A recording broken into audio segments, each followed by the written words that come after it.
નમસ્કાર વિદ્યાર્થી મિત્રો, અર્થ સ્કૂલમાં આપનું હાર્દિક સ્વાગત છે. આજે આપણે ધોરણ 8નો હિન્દી વિષયનો અભ્યાસ કરીશું. આપણે 1થી 5 પાઠ તો શીખી જ ગયા છીએ. હવે આપણે છઠ્ઠું કાવ્ય શીખીશું. કવિતા 6 તૂફાનો કી ઓર. તો તેના લેખક છે શિવમંગલ સિંહ, જેમનું ઉપનામ છે સુમન. તો વિદ્યાર્થી મિત્રો, તમારા પાઠ્યપુસ્તકમાં આ પ્રમાણે કાવ્ય આપેલું છે, તૂફાનો કી ઓર. જુઓ, આ રીતે કાવ્ય આપેલું છે. પેજ નંબર 33, પછી પેજ નંબર 34. તો બંને પેજ ઉપર તમારું કાવ્ય આપેલું છે. તો આપણે કાવ્ય સમજીએ, તેનો ભાવાર્થ સમજીએ તે પહેલાં હું તમને થોડો કવિ પરિચય આપી દઈશ. તો આપણે કવિનો શિવમંગલ સિંહ, જેમનું ઉપનામ છે સુમન, તેમનો પરિચય મેળવીએ.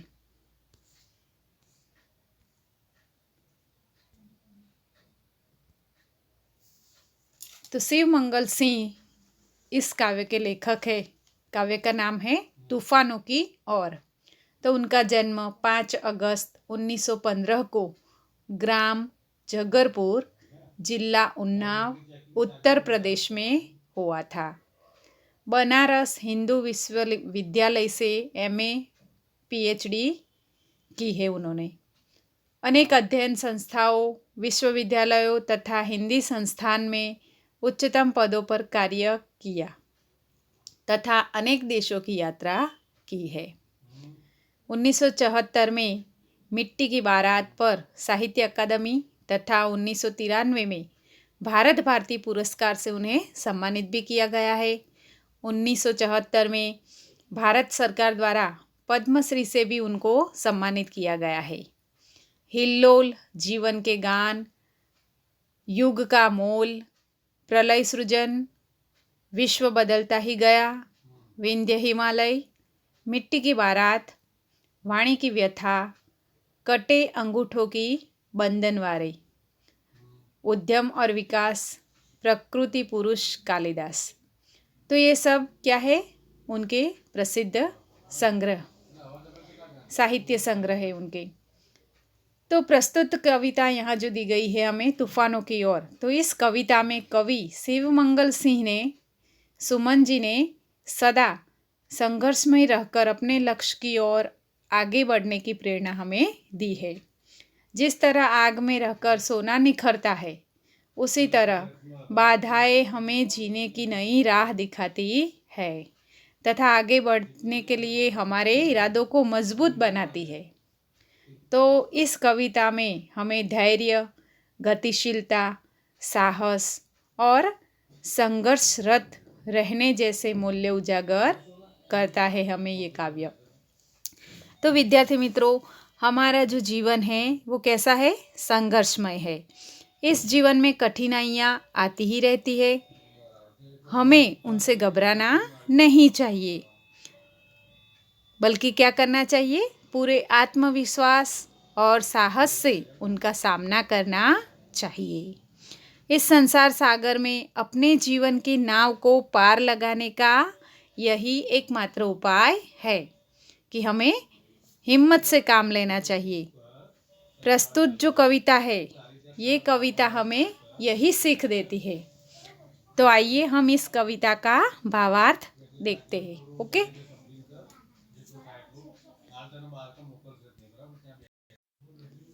तो विद्यार्थी मित्रों, इस काव्य को हम राग के साथ भी गा सकते हैं. तूफानों की ओर घुमा दो नाविक निज पतवार, तूफानों की ओर घुमा दो नाविक निज पतवार. आज सिंधु ने विष उगला है, लहरों का यौवन मचला है. आज सिंधु ने विष उगला है, लहरों का यौवन मचला है. आज हृदय में और सिंधु में साथ उठा है ज्वार. आज हृदय में और सिंधु में साथ उठा है ज्वार। तूफानों की ओर घुमा दो नाविक निज पतवार। तूफानों की ओर घुमा दो नाविक निज पतवार। लहरों के स्वर में कुछ बोलो इस अंधड़ में साहस तोलो। लहरों के स्वर में कुछ बोलो इस अंधड़ में साहस तोलो। कभी कभी मिलता जीवन में, कभी कभी मिलता जीवन में तूफानों का प्यार। तूफानों का प्यार। तूफानों की ओर घुमा दो नाविक निज पतवार। तूफानों की ओर घुमा दो नाविक निज पतवार। यह असीम निज सीमा जाने सागर भी तो यह पहचाने।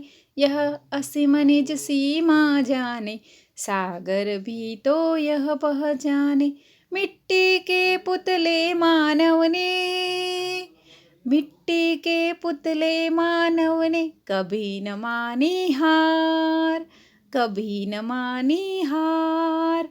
तूफानों की ओर घुमा दो नाविक निज पतवार। तूफानों की ओर घुमा दो नाविक निज पतवार। सागर की अपनी क्षमता है पर मांझी भी कब थकता है। सागर की अपनी क्षमता है पर मांझी भी कब थकता है। जब तक सांसों में स्पंदन है उसका हाथ नहीं रुकता है। जब तक सांसों में स्पंदन है उसका हाथ नहीं रुकता है। इसके ही बल पर कर डाले सातों सागर पार। इसके ही बल पर कर डाले सातों सागर पार। तूफानों की ओर घुमा दो नाविक निज पतवार। तूफानों की ओर घुमा दो નાવિક નિજ પતવાર। તો જોઈને વિદ્યાર્થી મિત્રો કેવા સરસ રાગ સાથે આપણે આ કાવ્યને ગાઈ શકીએ છીએ। તો તમારે પણ ગાઈને આ કાવ્યને કંઠસ્થ કરવાનું છે। ઓકે, કડકડાટ તમને બધાને આ કાવ્ય આવડવું જોઈએ। હવે આપણે એનો ભાવાર્થ સમજીશું। તો તૂફાનો કી ઓર ઘુમા દો નાવિક નિજ પતવાર। તૂફાન, તો અહીં કવિ શું કહે છે? તૂફાન એટલે તોફાન, વાવાઝોડું। તો કે હે નાવિક, તું તારી જે નાવ છે, પતવાર એટલે નાવ ચલાવવા માટેની જે લાકડી આવે છે તે, જેને આપણે ચપ્પુ કહીએ છીએ, नाव चलाने वाली चप्पू। तो हे नाविक, तू तूफानों का सामना करने के लिए अपनी जो नाव है, अपनी जो पतवार है, उसको तूफान की दिशा में मोड़ दो। कवि क्या कहते हैं कि तूफानों की ओर घुमा दो नाविक निज पतवार। निज यानी अपनी, खुद की, स्वयं की। तो हे कवि कहते हैं कि हे नाविक, तुम तूफानों की ओर अपनी पतवार, नाव चलाने वाली जो चप्पू है, उस चप्पू को तूफानों की और जो तूफान आ रहे उस दिशा में मोड़ दो। उसके बाद पंक्ति देखते हैं। आज सिंधु ने विष उगला है, लहरों का यौवन मचला है। आज हृदय में और सिंधु में साथ उठा है ज्वार। तो कवि क्या कहते हैं कि आज समुद्र है, वो समुद्र ने क्या किया है? सिंधु यानी समुद्र, समुद्र ने जहर उगल दिया है। विष यानी जहर, सिंधु यानी समुद्र, विष यानी जहर।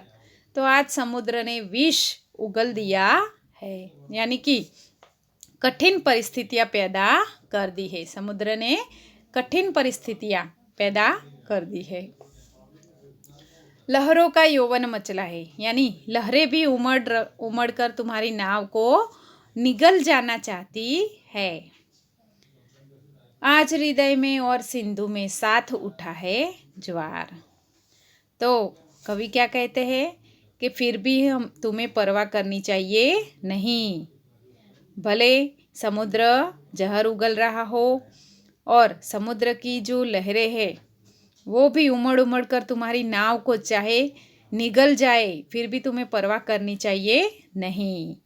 तो समुद्र में जिस तरह ज्वार उठा है उसी तरह कवि के हृदय में भी भावनाओं का ज्वार उमड़ रहा है। तूफानों की ओर घुमा दो नाविक निज पतवार। तो हे नाविक, तुम अपनी जो पतवार है उसे तूफानों की दिशा में मोड़ दो। उसके बाद लहरों के स्वर में कुछ बोलो, इस अंधड़ में साहस तोलो। तो लहरों के स्वर में कुछ बोलो। तो जैसे लहरों का जो स्वर है, लहरों की जो आवाज़ है वो कैसी हो रही है? ऊंची हो रही है और उनका जोर बढ़ रहा है। तो जो समुद्र की लहरें हैं वो एकदम ऊंची उठ रही है और उसकी आवाज़ भी ज़ोर से आ रही है। वैसे ही तुम भी तैयार होकर इस अंधड़ में साहस तोलो, यानी इस आंधियों के सामने उठ जाओ और स्वयं को आजमा कर देखो कि तुम में कितनी हिम्मत है। कभी कभी मिलता जीवन में तूफानों का प्यार। तो जीवन में तूफानों का प्यार कभी कभी ही मिलता है, यानी कि जो भाग्यशाली लोग ही जीवन की कठिनाइयों का सामना कर सकते हैं। तो लहरों के स्वर में कुछ बोलो, इस अंधड़ में साहस तोलो, कभी कभी मिलता जीवन में तूफानों का प्यार। तो जैसे लहरों का स्वर ऊंचा हो रहा है और उनका जोर बढ़ रहा है, वैसे ही हे नाविक, तुम भी तैयार होकर आंधियों का सामना करने उठ जाओ और स्वयं को आजमा कर देखो कि तुम में कितनी हिम्मत है। तो जीवन में भी तूफानों का प्यार कभी कभी ही मिलता है, यानी कि जो भाग्यशाली लोग हैं उनको ही जीवन में कठिनाइयों का सामना करने को मिलता है। तूफानों की ओर घुमा दो नाविक निज पतवार। तो हे नाविक, तुम अपनी नाव तूफानों की ओर घुमा दो। दूसरे पेज पर, यह असीम निज सीमा जाने, सागर भी तो यह पहचाने, मिट्टी के पुतले मानव ने कभी न मानी हार। तो यह असीम, असीम यानी जिसकी कोई सीमा नहीं दिखाई देती है वैसा। तो यह समुद्र कैसा है? समुद्र और तूफान आज कैसा दिख रहा है? असीम, जिसकी कोई सीमा नहीं दिखती। तो यह असीम निज सीमा जाने, तो वो खुद अपनी सीमा को पहचानते हैं, हमको उनकी सीमा दिखाई देती नहीं है। सागर भी तो यह पहचाने, तो इनका सामना शायद कोई ही कर सकता है। सागर भी उनकी सीमा को पहचान नहीं सकता। मिट्टी के पुतले मानव ने कभी न मानी हार। तो तुम अपनी नाव लेकर चलो और सागर को भी बता दो कि मानव मिट्टी का पुतला है, पर समुद्र के सामने हार नहीं मानेगा। तो कवि क्या कहते हैं कि यह समुद्र और वह तूफान आज असीम दिखाई देते हैं और इनका सामना शायद ही कोई कर सकता है, लेकिन मनुष्य सब कुछ कर सकता है। तो कवि क्या कहते हैं कि हे नाविक, तुम अपनी नाव लेकर चलो और सागर को भी बता दो कि मानव केवल मिट्टी का पुतला नहीं है, वो समुद्र के सामने हार नहीं मानेगा। तूफानों की ओर घुमा दो नाविक निज पतवार। उसके बाद, सागर की अपनी क्षमता है, पर मांझी भी कब थकता है, जब तक सांसों में स्पंदन है उसका हाथ नहीं रुकता है, इसके ही बल पर कर डाले सातों सागर पार। तो सागर की अपनी क्षमता है, यानी कि समुद्र के पास उसकी अपनी लहरों की शक्ति है। क्षमता यानी शक्ति। तो सागर के पास भी अपनी जो लहरें हैं, उन लहरों की अपनी अलग शक्ति है। पर मांझी भी कब थकता है। पर मांझी, तो मांझी यानी नाविक। तो नाविक भी कैसा है, हिम्मत वाला है। तो वो भी अपने पास हिम्मत रखता है, आत्मविश्वास रखता है। वह थकना नहीं जानता। मांझी भी कभी थकता नहीं है। जब तक सांसों में स्पंदन है उसका हाथ नहीं रुकता है। तो जब तक नाविक की सांसें चल रही है तब तक वह अपनी नाव को आगे बढ़ाता ही जाएगा। तो जो नाव चलाने वाला व्यक्ति है वो क्या करता है, कवि क्या कहता है कि जब तक मांझी के सांसों में स्पंदन यानी उसकी सांस चल रही है, स्पंदन यानी धड़कन, चेतना, तो जब तक उसकी सांसें चल रही है, सांसें धड़क रही है, तब तक उसका हाथ भी नहीं रुकेगा। वो नाव को आगे ही बढ़ाता जाएगा। इसके ही बल पर कर डाले सातों सागर पार।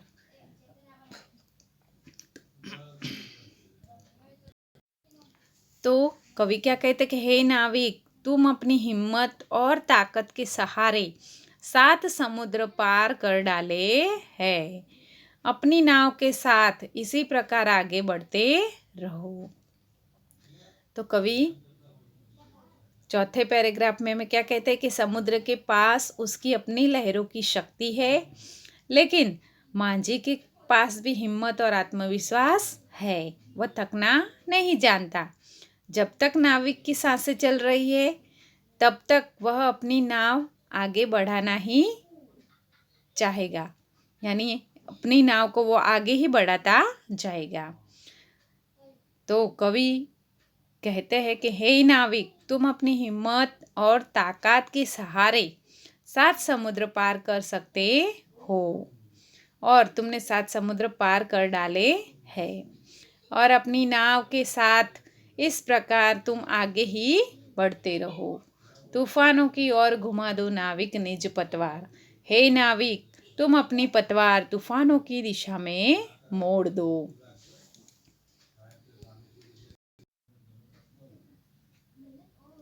तो विद्यार्थी मित्रों, आ रीते આપણે કાવ્યનો ભાવાર્થ સમજ્યા। તો હવે આપણે તેનો અભ્યાસ સમજીશું।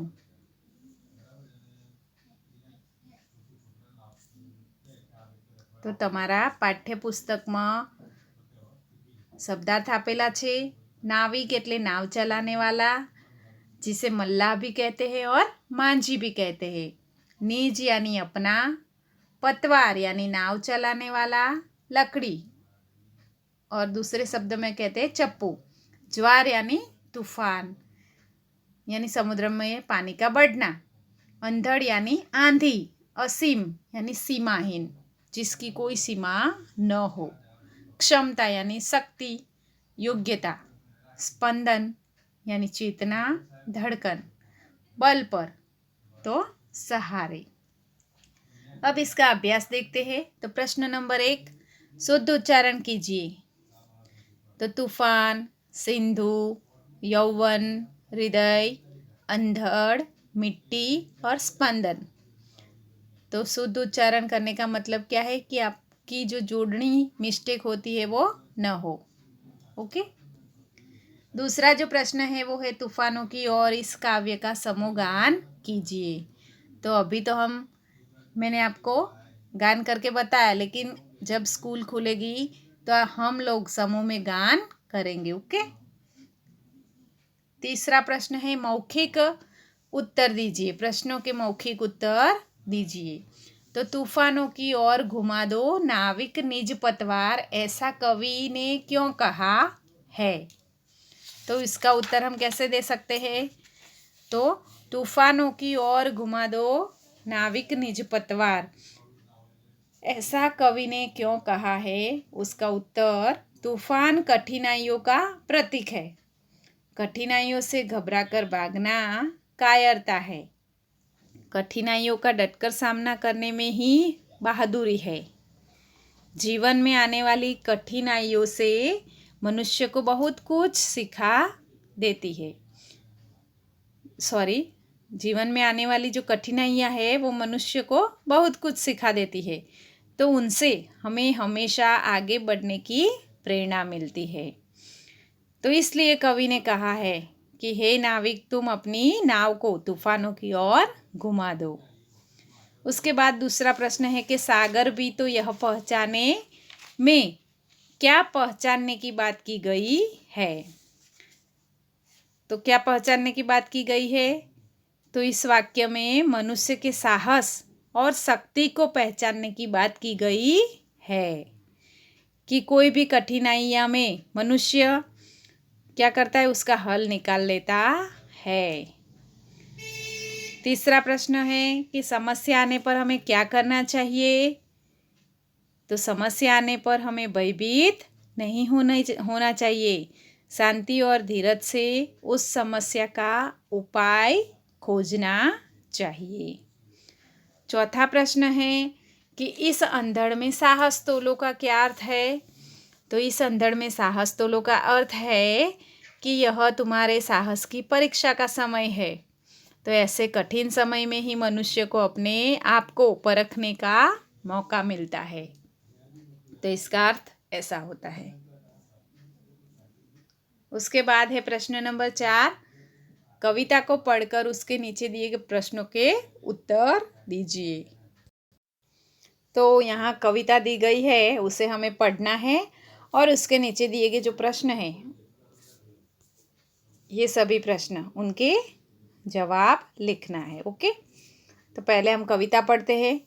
किताबें कुछ कहना चाहती है, किताबों में चिड़िया चहचहाती है, किताबों में खेतियाँ लहलहाती है, किताबों में झरने गुनगुनाते हैं, परियों के किस्से सुनाते हैं, किताबों में रॉकेट का राज है, किताबों में साइंस की आवाज़ है, किताबों का कितना बड़ा संसार है, किताबों में ज्ञान की भरमार है। क्या तुम इस संसार में नहीं जाना चाहोगे? किताबें कुछ कहना चाहती है, तुम्हारे पास ही रहना चाहती है। तो ये जो काव्य हमने पढ़ा उसके आधार पर हमें यहाँ प्रश्न दिए गए हैं। तो प्रश्न नंबर 1, प्रश्न के उचित विकल्प पर सही का निशान लगाइए। तो આપણે અહીંયા શું કરવાનું છે, જે સાચો જવાબ હોય તે બોક્સમાં આપણે ટીક કરવાનું છે, રાઈટનું નિશાન કરવાનું છે। ઓકે, ક, किताबों में कौन चहचहाता है। तो શું જવાબ આવશે? ચીડિયા। તો ચીડિયાવાળું જે બોક્સ છે તેમાં આપણે રાઈટ કરવાનું છે। ત્યાર પછી ખ, किताबें किसके किस्से सुनाती है। तो किताबें परियों के किस्से सुनाती है। तो परियावाળું જે બોક્સ છે તેમાં राइट। ग, किताबें किसके लहलहाने की बात करती है। तो खेतिया। ओके, बीजो प्रश्न, नीचे दिए हुए शब्दों का वाक्य में प्रयोग कीजिए। तो अहींया जे शब्दों आप्या छे एनो आपणे वाक्य बनाववाना छे। तो पहलो शब्द कयो छे परिया। तो वाक्य शुं बनशे? परिया स्वर्ग में रहती है। बीजो शब्द छे किस्सा। तो राम ने मुझे किस्सा सुनाया। त्यार पछी किस्सा एटले घटना एम। त्रीजो शब्द संसार। तो उद्यम से आपके संसार में 4 चांद लग जाएंगे। चौथो शब्द छे भरमार। तो मेले में खिलौनों की भरमार थी। हवे प्रश्न नंबर 3 छे, प्रश्नों के उत्तर लिखिए। तो आमां क, ख, ग अने घ 4 प्रश्नों आपेला छे। तो प्रश्न नंबर 3 ना 4 पेटा प्रश्नों छे। ओके, तो पहलो प्रश्न छे किताबों में क्या क्या है। तो शुं जवाब आवशे? किताबों में चिड़ियों की चहचहाट है, खेतों का लहलहाना है, झरनों का गुनगुनाना है, परियों के किस्से, रॉकेट का राज, साइंस की आवाज़ और ज्ञान का भंडार है। दूसरा प्रश्न, हमें किताबें क्यों पढ़नी चाहिए? तो उसका आंसर क्या होगा कि किताबों से हमें तरह तरह की जानकारी मिलती है। किताबें हमारा ज्ञान बढ़ाती है, वे हमारा मनोरंजन करती है, इसलिए हमें किताबें पढ़नी चाहिए। ग, किताबों में ज्ञान की भरमार है, ऐसा कवि ने क्यों कहा है? तो किताबों में से हमें इतिहास, भूगोल, नागरिक शास्त्र आदि विषयों का ज्ञान होता है। विज्ञान का भी ज्ञान हमें किताबें ही देती है। धर्म और अध्यात्म का ज्ञान भी हमें पुस्तकों से ही मिलता है। तो हमें पुस्तकों से विविध विषयों का ज्ञान मिलने के कारण कवि क्या कहते हैं कि किताबों में ज्ञान की भरमार है। चौथा प्रश्न है कि इस काव्य का उचित शीर्षक दीजिए। तो हम इस काव्य का क्या शीर्षक दे सकते हैं? तो हम इस काव्य का शीर्षक किताबें ऐसा दे सकते हैं।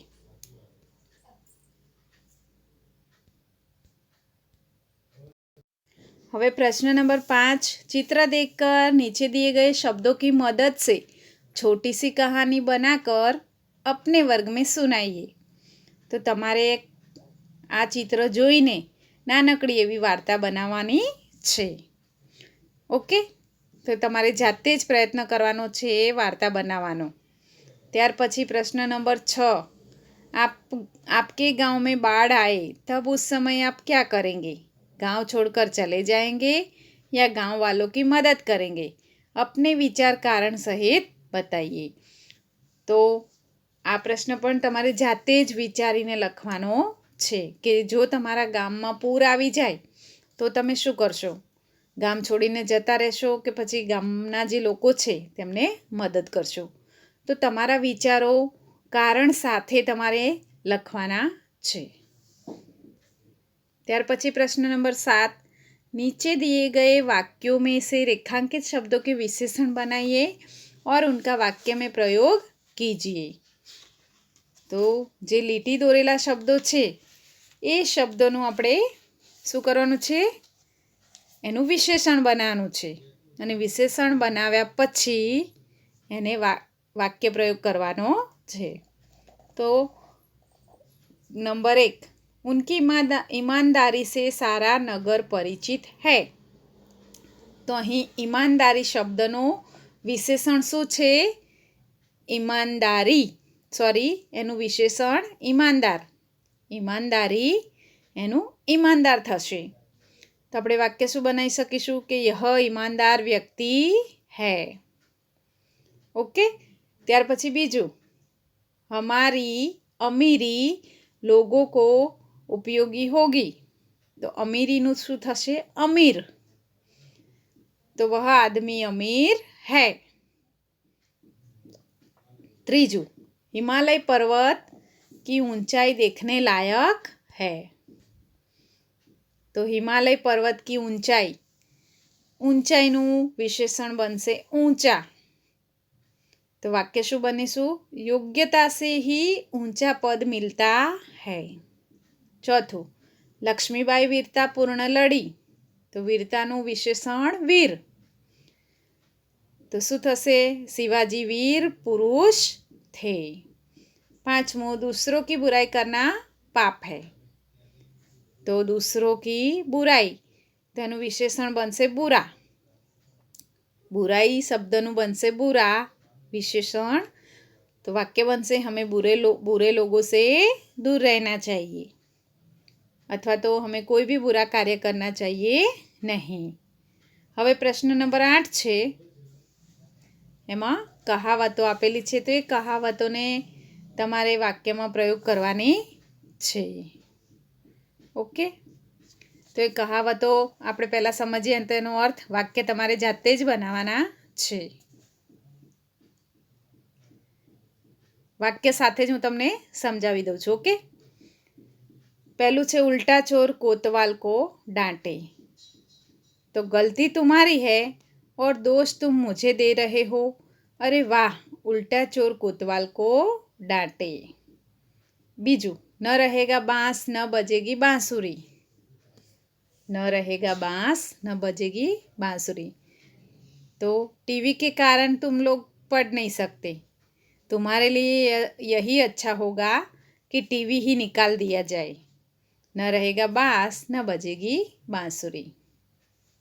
त्रीजू, 4 दिन की चांदनी फिर अंधेरी रात।